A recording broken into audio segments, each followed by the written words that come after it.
السلام علیکم ورحمۃ اللہ وبرکاتہ۔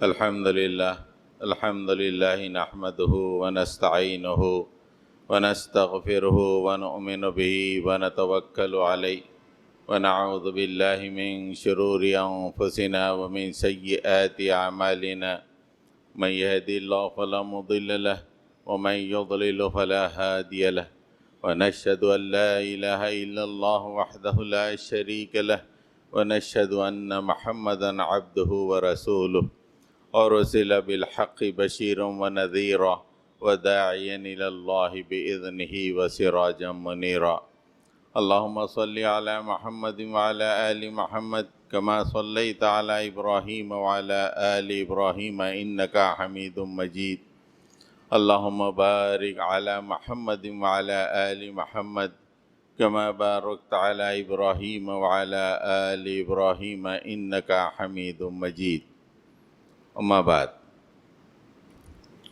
محترم سامعین کرام، رمضان المبارک کے آخری جمعے میں ہم آج جمع ہیں اور انتہائی پرآشوب ماحول میں ہم اس رمضان میں داخل ہوئے اور اس رمضان کے روزے رکھتے ہوئے اب اس کو خیر بات کہنے کے قریب ہے۔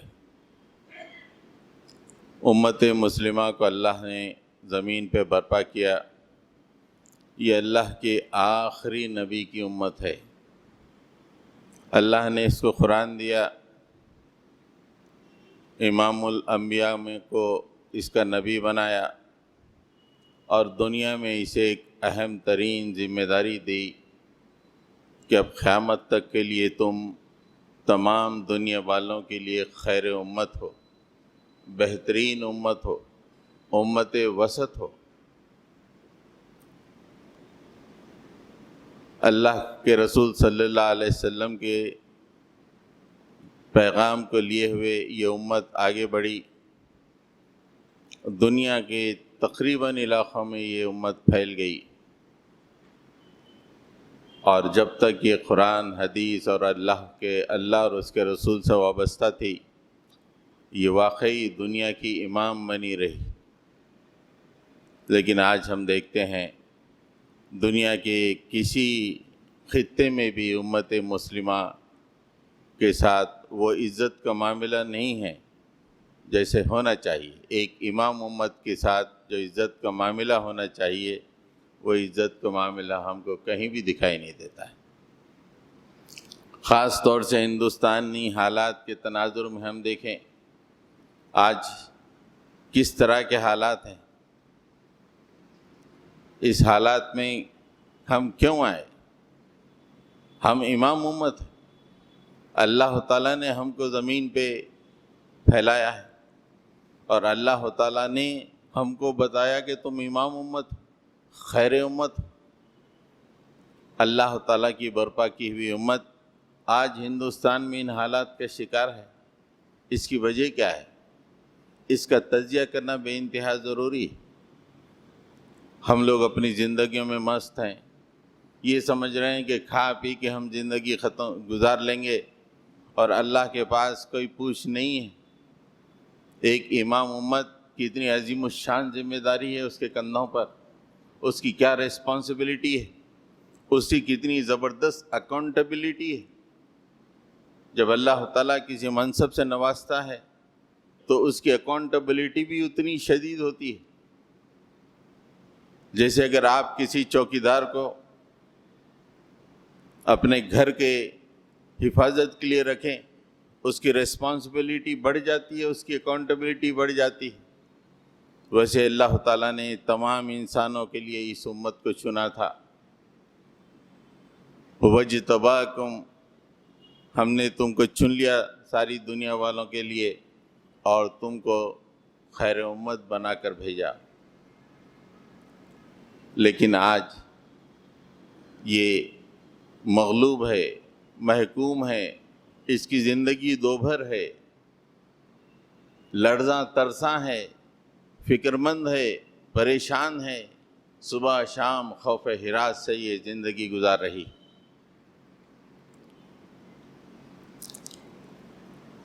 اتنا زبردست ڈاؤن فال کیسے ہوا؟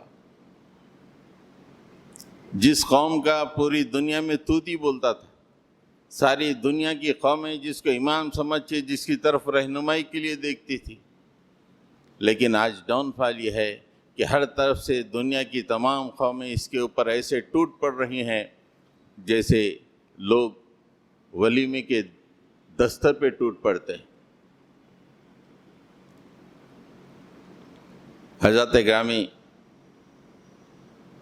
تجزیہ کرنا بے انتہا ضروری ہے۔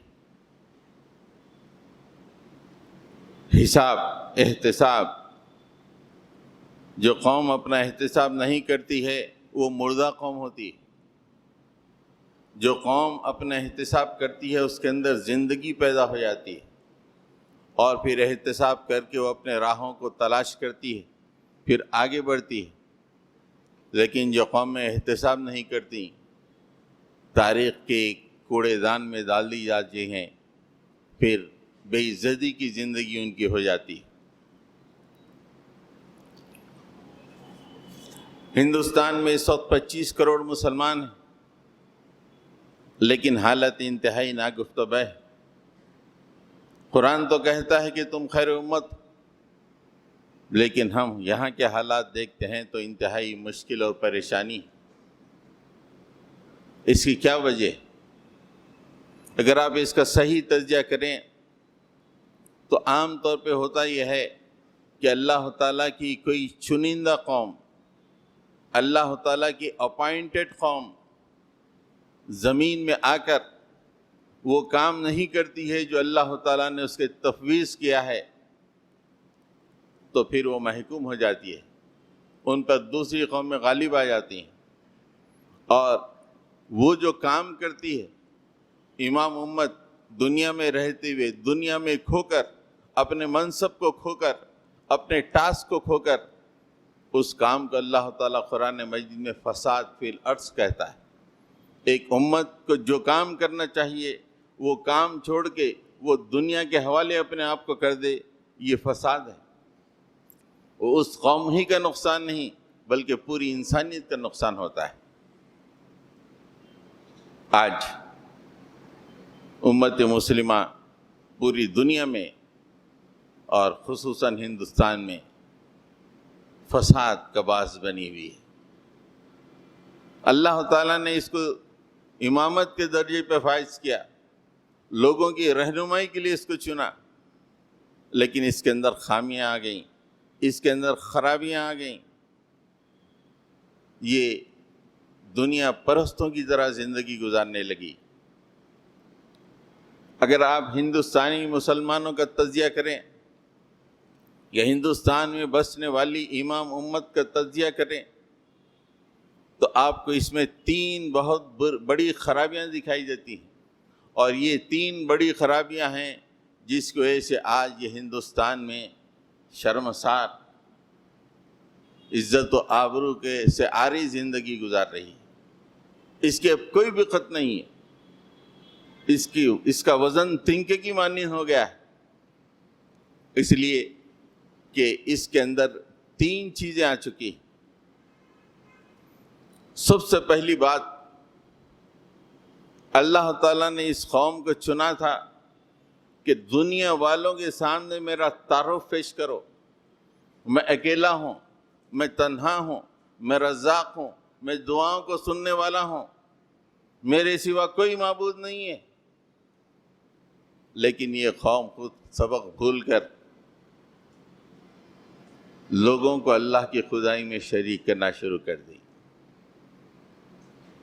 یہ بہت بڑا نقصان اس قوم کا کہ شرک کے راستے پہ قوم چلنے لگی، جبکہ لوگوں کو شرک سے روکنا چاہیے تھا، اللہ کے صحیح تعارف کو لوگوں کے سامنے پیش کرنا چاہیے تھا۔ لوگوں، یہ اللہ ہے، یہ ذالکم اللہ ربکم، یہ اللہ ہے تمہارا رب، اس کی طرف آؤ۔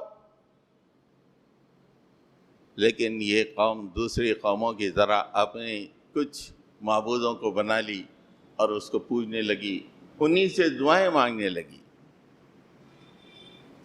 شرک اس امت کی رگ رگ میں داخل ہو گیا ہے۔ شرک اگر آپ تجزیہ کریں تو اس قوم میں اس وقت دو طرح کا شرک موجود ہے، ایک تو روایتی شرک اور ایک جدید شرک۔ روایتی شرک یہ ہے کہ جس طرح دوسری قومیں اپنے معبود بناتی ہیں ویسے ہی امت مسلم بھی اپنے معبود بنائے ہوئے ہیں، اللہ کے تک پہنچنے کے لیے کچھ ذرائع بنا لیے ہیں، اپنی دعاؤں کو پیش کرنے کے لیے کچھ مقامات طے کر لیے ہیں۔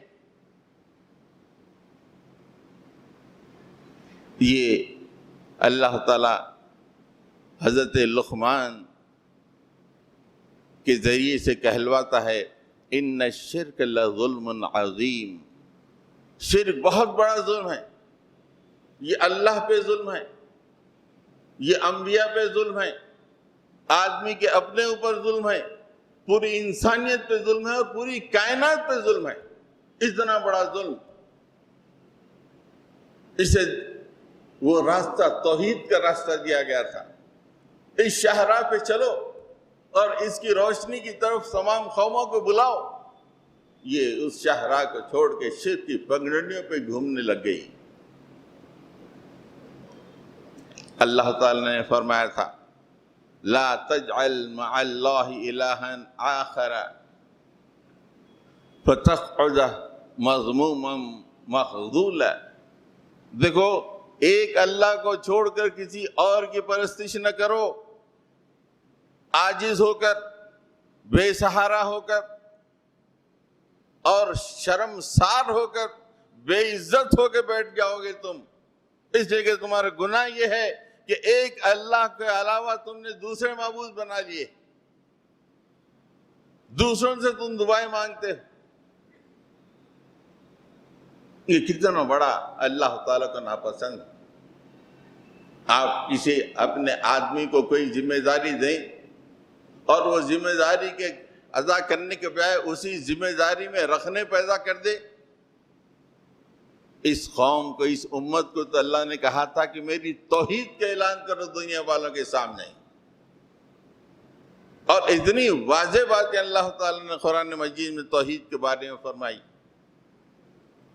لیکن ہم دیگر قوموں کی طرح ہم بھی دنیا میں کچھ معبود رکھتے ہیں، ہمارے بھی کچھ ارباب ہیں، ہمارے بھی کچھ آستانے ہیں، ہمارے بھی کچھ مرادیں پوری کرنے کی جگہیں ہیں۔ کیا زمانے میں پنپنے کی یہی باتیں ہیں کہ یہ دوسری ایک ایسی قوم ہے جو دنیا پرستوں کی طرح زندگی گزارے؟ یہ اللہ کی برپا کی بھی قوم ہے، اللہ کا آخری نبی اس کا امام ہے۔ اللہ فرماتا ہے، کیوں بناتے ہو دنیا میں میرے معبودوں کو؟ قُلِ ادْعُوا الَّذِينَ زَعَمْتُم مِّن دُونِ اللَّهِ لَا يَمْلِكُونَ مِثْقَالَ ذَرَّةٍ فِي السَّمَاوَاتِ وَلَا فِي الْأَرْضِ وَمَا لَهُمْ فِيهِمَا مِن شِرْكٍ وَمَا لَهُ مِنْهُمْ مِنْ ظَهِيرٍ۔ ارے تم جن کو معبود بناتے ہو، زمین و آسمان میں وہ ذرہ برابر ایک تنکے کے تک مالک نہیں ہے۔ بڑی بڑی کہانیاں گھڑ کے لاتے ہو، بڑے بڑے واز کرتے ہو، پوری کائنات میں ایک تنکے کے مالک نہیں ہے۔ لا یملکون مثقال ذرہ، ایک تنکے کے برابر بھی مالک نہیں ہے۔ زمین و آسمان میں ان کی کوئی شراکت نہیں ہے، اور نہ وہ اللہ کے کوئی مددگار ہیں۔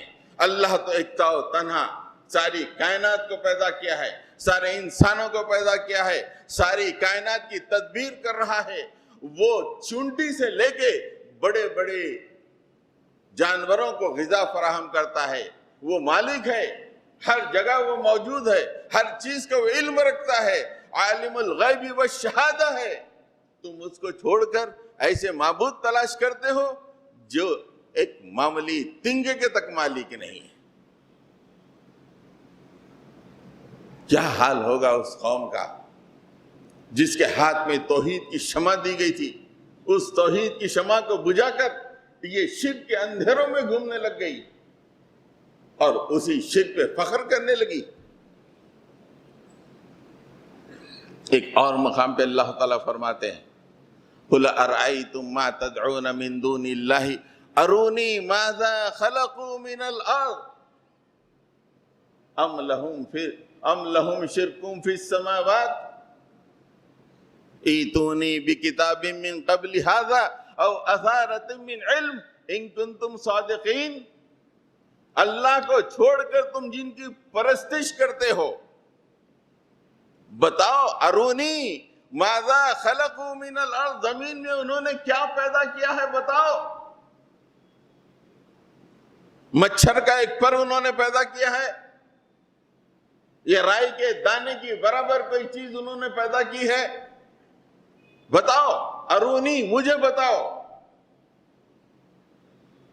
ہاں اگر یہ معبود ہیں تو ہم نے کوئی کتاب نازل کی ہو پہلے جس میں ان کا نام موجود ہے، ان کی معبودیت کو تسلیم کیا گیا ہے، ایسی کوئی کتاب ہے تو بتاؤ، کتاب لے کے آؤ، یا تمہارے پاس علم کا کوئی بقیہ موجود ہے تو لے کے آؤ۔ کیوں ان اندھکاروں میں بھٹک رہے ہو؟ وَمَنْ أَضَلُّ مِمَّنْ يَدْعُو مِن دُونِ اللَّهِ مَنْ لَا يَسْتَجِيبُ لَهُ إِلَى يَوْمِ الْقِيَامَةِ وَهُمْ عَنْ دُعَائِهِمْ غَافِلُونَ۔ اس سے بڑھ کر گمراہ کون ہوگا؟ ان لوگوں کو پکارے جو قیامت تک جواب نہیں دے سکتے، اور اس سے بھی غافل ہے کہ کوئی پکارنے والا ٹھہر کے پکار رہا ہے۔ بابا بچے دو، اس سے بھی غافل ہے۔ ہم نے جنتی دروازے بنا لیے، ہم نے اولادیں مانگنے کی جگہ بنا لی، ہم نے پریشانیوں کو دور کرنے کے مقامات بنا لیے، جبکہ اللہ کہتا ہے کہ تم مانگو، تم جن کو مانگتے وہ گمراہی ہے، وہ اگر جب تم وہ مانگتے ہو تو قیامت تک کے لیے وہ تمہاری دعا کو سن نہیں سکتے۔ مَن لَا يَسْتَجِيبُ لَهُ إِلَى يَوْمِ الْقِيَامَةِ، قیامت تک کے لیے نہ تمہاری دعا سن سکتے ہیں اور نہ اس کا جواب دے سکتے ہیں، یہاں تک کہ وہ تمہاری جو پکار ہے اس سے غافل ہیں۔ واضح طور پہ اہل ایمان یہ آیات کو تم لوگوں کے سامنے پیش کرو، لوگوں کو اللہ کا تعارف بتاؤ، یہ ہے تمہارا رب، یہ ہے تمہارا مالک حقیقی، مگر امت مسلمہ اس کو چھوڑ کر خود ہی انہی راہوں پہ چل پڑی۔ اللہ یہ تک کتنا غضبناک ہو جاتا ہے، کتنا غضبناک ہو جاتا ہے۔ اگر کسی کی بیوی نے اپنے شوہر کے ساتھ اس نے غداری کی، شوہر کتنا غضبناک ہو جاتا ہے، آپ اندازہ لگائیے۔ اگر کسی کی بیوی انفیتھفل ہو اپنے شوہر کے اور ایسا عمل کر دے جو شوہر کے لیے مخصوص ہے، کتنا غضبناک ہو جاتا ہے شوہر۔ کیا ایک لمحے کے لیے بھی وہ اپنے گھر میں اس عورت کو برداشت کر سکتا ہے؟ یہ تو وہ خدا ہے، پوری کائنات کا مالک ہے، اس نے تم کو ذمہ داری دی ہے کہ زمین پر لوگوں کے سامنے میرا تعارف پیش کرو، اور تم اس کام کو چھوڑ کر تم ہی اندھیروں میں بھٹکنے لگے۔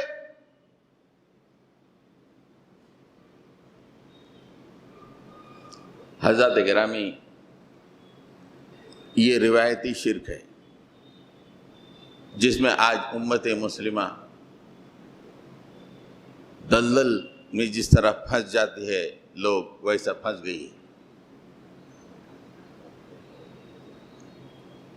اللہ کا غضب اس وقت تک ٹھنڈا نہیں ہوتا جب تک کہ ہم اپنی شرک سے توبہ نہ کریں۔ پوری قوم مل کے اللہ کے دربار میں دعا کرے کہ مالک ہم نے شرک کیا ہے، معاف کر دیجیے۔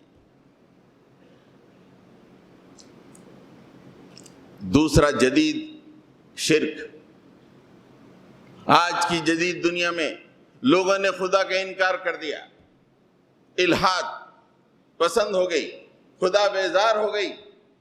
انہوں نے کہا کہ ہم خدا کو نہیں مانتے، ہم اپنے لیے قوانین بنائیں گے، ہم اپنے لیے فلسفے بنا لیں گے، ہم اپنے لیے زندگی گزارنے کے طریقے بنائیں گے۔ ایک کے بعد ایک، ایک کے بعد ایک نظریے آتے چلے گئے۔